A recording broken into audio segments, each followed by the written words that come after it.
Truck Simulator. Looking forward to having a chat again today. We're just going to talk about sort of what went on in the world this week, what didn't go on, what went wrong, what went right. Yeah, we're going to talk about a little bit, just briefly about politics, election, all that stuff. Obviously. Oh my gosh. And then we're going to talk. Oh my gosh. Could somebody lap me? Hold on. These motherfuckers never lap me out. I need to get gas. Okay, bear with me. Okay, I do. I want to talk. I need to get some fuel first, and I also want to talk about some other things in a little bit more out of this world, like the supermoon. Very exciting.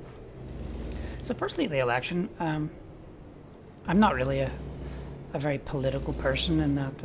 Whilst I come from a country that has been highly divided by politics since long before I was born, long before any of us listening to this would have been born for sure. Obviously, it's hundreds of years, if you know what I mean. But it's always left a bad taste in my mouth because it's always it's never seemed to achieve very much. Let me just work out which way do I need to go here.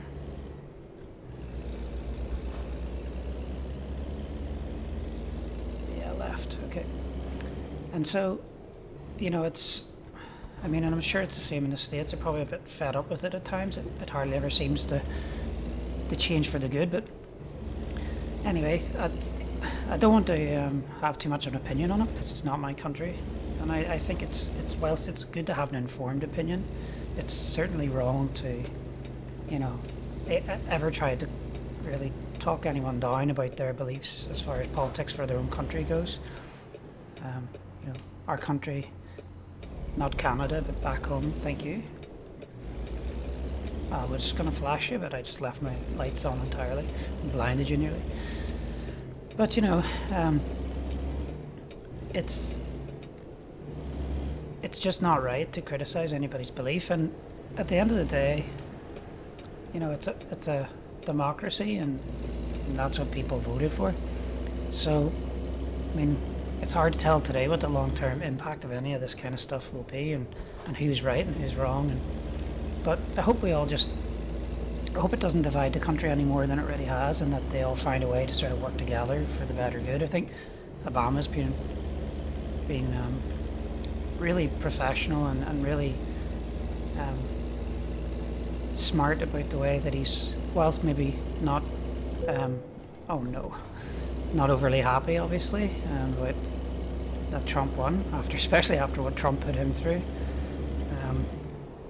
He was very mature about how he approached it, and left, you know, or is going to leave with open arms, and hopefully the rest of the Americans can do that. It was crazy though. I was, on a lighter note, like I was watching it with my brother, and we just were on Skype together and having a couple of beers, and just as the whole thing unfolded, I've never seen. I mean, the people that write these polls and predictions must be thinking, how did we get it so wrong? And I don't mean that from, like, you know, one candidate's better than the other. I mean, just, if that's your job and you're supposed to be, you know, get these things nailed on, how could you get it so very wrong? So, like I said before, my brother lives in the United States, and I think also he's moved about so much in the United States that he's never really let it overly affect him. He used to be married to a lady that was very politically active. I think that sickened him as well a bit, but you know, I think he was as much shocked, but he hopes that, you know, America can move forward and do what's best for the people. Yeah, crazy. Nobody gave the guy a chance, and he won in a lot of states that he wasn't expected to. So, but again, like I say, it's not my opinion, or at least not for me to criticize anybody's beliefs or political views or agendas within the United States. What else happened this week? So, well, that was last week, but we had the Superman this week. It's funny. So I'm sure you've all heard about it. I'm sure a lot of you, or whoever watches this, maybe even took a peek or went and tried to get a photograph. But it always blows my mind, like when something like this happens, and it's something we can observe with our own eyes. People flock. It was massive news. You know, the moon's going to look bigger, and then people start to extrapolate and say it's going to look much more massive than it actually does. But when they were sending astronauts to the moon, and I don't mean the first time, but I mean more recently. I can't remember when the last moonwalk was it 76 or 79? Maybe it was way later than that, I'm not sure. But the viewership count of those launches was so low that like people just weren't interested. But yet they'll walk outside their house and stand in the garden with their family and look at the moon because it's slightly bigger. But it's a hell of a lot fucking bigger when you see it on TV up close when there's a guy actually standing on it. I never understood it. And these are typically people who don't. Oh, there was petrol there. It cost myself a whole lot of problems for no reason. These are typically people who perhaps don't need to see it with their own eye to believe it as far as faith or religion or goes, for an example. You know, but here we are. People are more interested when they can view it themselves. Actually, it wasn't. Excuse me.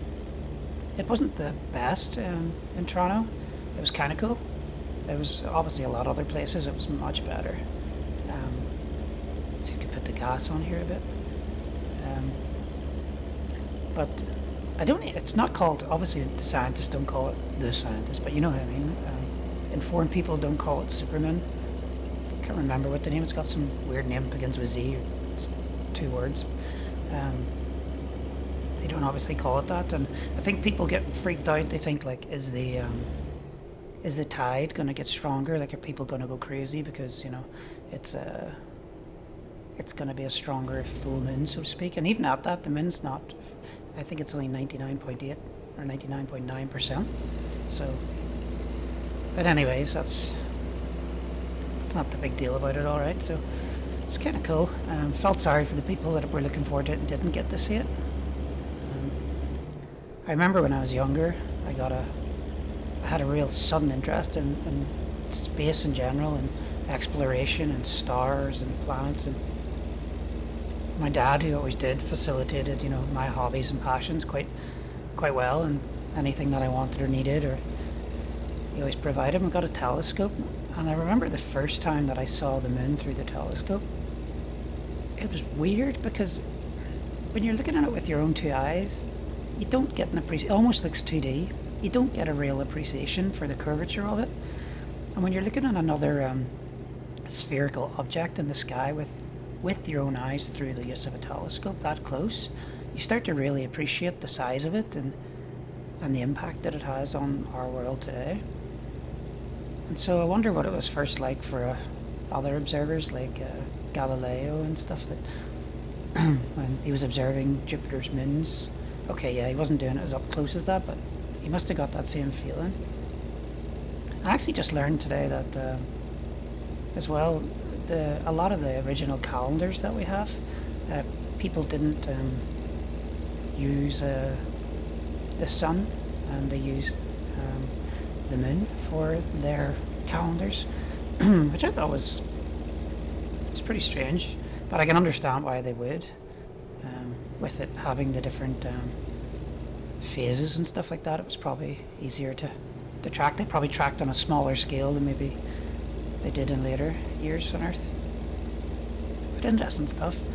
Yeah, I listen to a lot of kind of space podcasts and stuff like that, and it's just mind-boggling, the sort of stuff that's out there to learn about, and how far we've come. I mean, we're landing, you know, orbiters on asteroids, and we're taking pictures up close of all of our planets in the solar system, including Pluto, which, okay, whether you believe it's a planet or not, I don't think it currently is deemed as one, but like, it's amazing to see those up close and think, God, like when I was young in schools, it was just a little dot in a book, and now here it is up close. It's beautiful.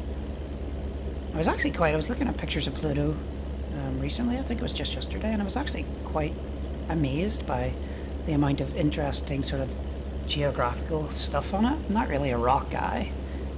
I mean, I'm into rock music, but I'm not really, I wouldn't say by any stretch that I'm, you know, like I get excited when I see rocks on Mars or something. It's hard for me to not think it looks like Earth.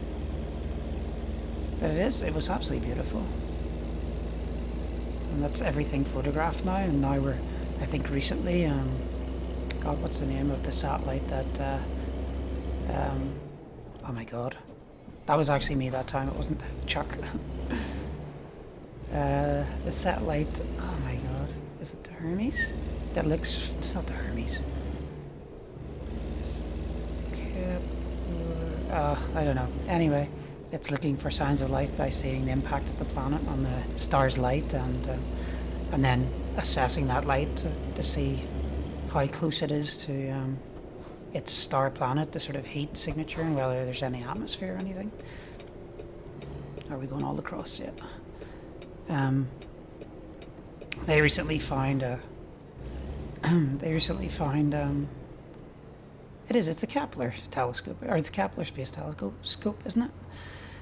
And they recently found that there was 3 Earth-like planets, and they took, well, I don't know if they were Earth-like, sorry, but they were able to take heat signature pictures of them around their sun, which was really poignant to me. Just looking at it and seeing like those potentially, maybe not those ones, but other ones could be places where people are having conscious thoughts about, you know, maybe they're looking back at us and wondering, you know, are we? He's not going to go, surely. Thank you. You know, is there life on our planet? I hope to God before I'm dead that we find something, anything, even, it will most likely be at a cellular level given the distances between stars. But if we could just find something, it would open up a whole... I actually wonder how people would react. How would religions react? Because scientists would just go with whatever is provided to them, and they wouldn't be assuming any belief on it. But I wonder how the major religions would... Because they'd have to address it. The world would lose its mind. They couldn't ignore it. I'm guessing they'll find some way to make it inclusive, and I don't mean that to be offensive to anybody that is religious. I just mean it typically that's what they do, right? Because there'll be a lot of findings. We didn't even know the Americas existed.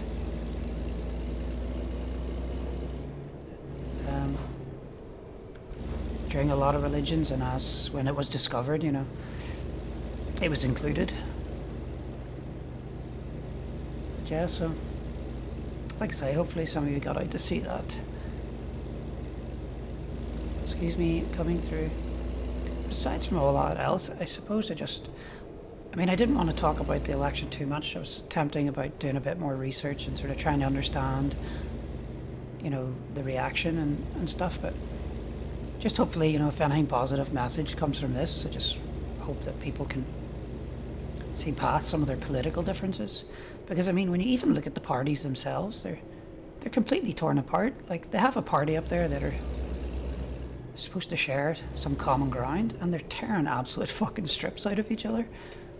Like, they're humiliating and defaming each other, I suppose, to, like, almost the molecular level. Like, anything dirty they've got on them, they're not afraid to bring it up. And I think that's why America's so divided. Because even internally, they're divided before. I mean, a lot of people would say that's not my candidate before you even get to the election. Which is crazy. A lot more chilled out about politics in Canada from what I've found.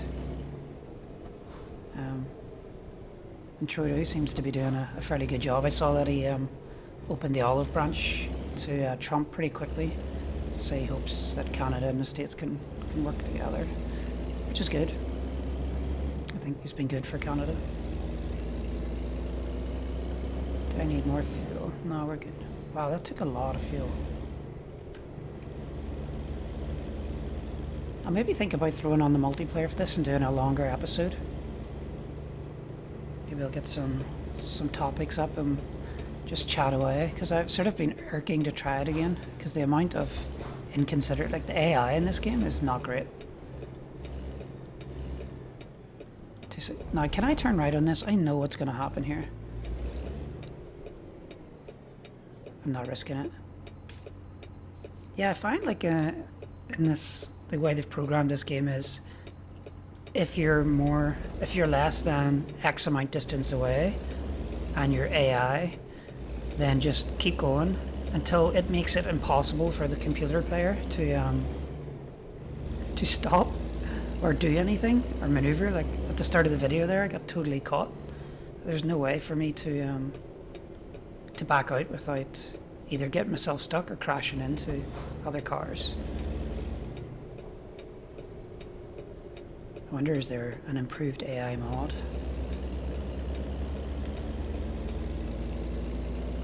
Here we go. Oh, got a bit of luck with the green lights for a change there. Oh, I didn't know if I mentioned it, but we're delivering empty pallets today. So, I don't know why, because like that was the only options where we delivered to. It was empty pallets and something else that was way too far for what the money was.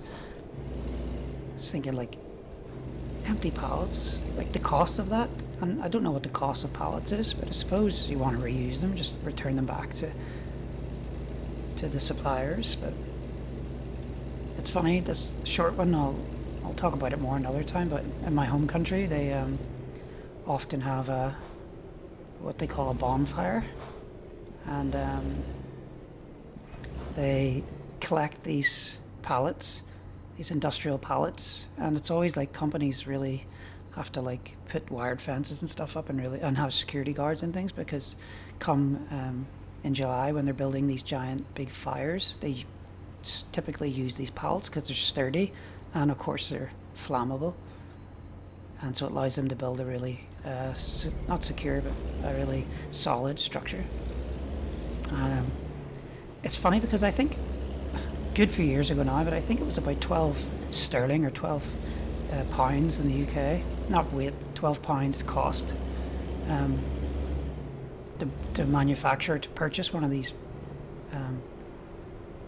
pallets. And when you looked at the end of the fires, if you worked out roughly how many pallets were in there, it was thousands and thousands of pounds worth of these things going up in flames, and they do that many times. Lots of different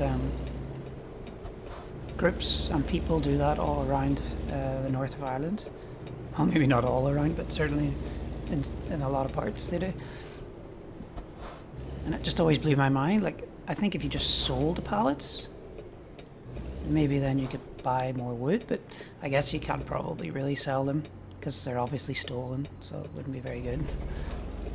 Be a little difficult.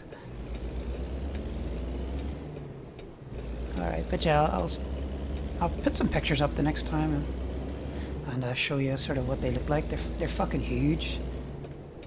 Like, they used to have them close to the houses where we lived. They used to melt the paint off people's houses and stuff because they got that ferociously intense. But I'll explain more about that next time. Alright, here we go. Thank you. And we'll just take it easy. Confirm.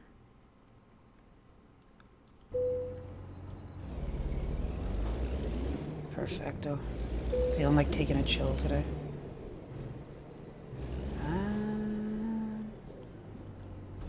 Hello.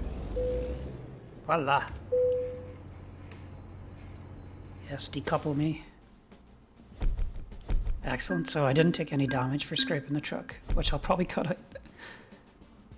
Alright, sweet. Shit, you know what I forgot to do? Did I? How much money do I have? Okay. Alright. That's what we'll do next episode. We'll not drive, we'll just work out buying another truck and hiring some people. Please remind me. But anyway, peace to you all. I hope whatever decision or wherever you are, it doesn't negatively affect anyone where there isn't other positives. Alright, peace. Hi guys, thanks for watching. If you enjoyed the video, please leave a like, and if you haven't already, subscribe to the channel for more videos in the future. Thanks for watching.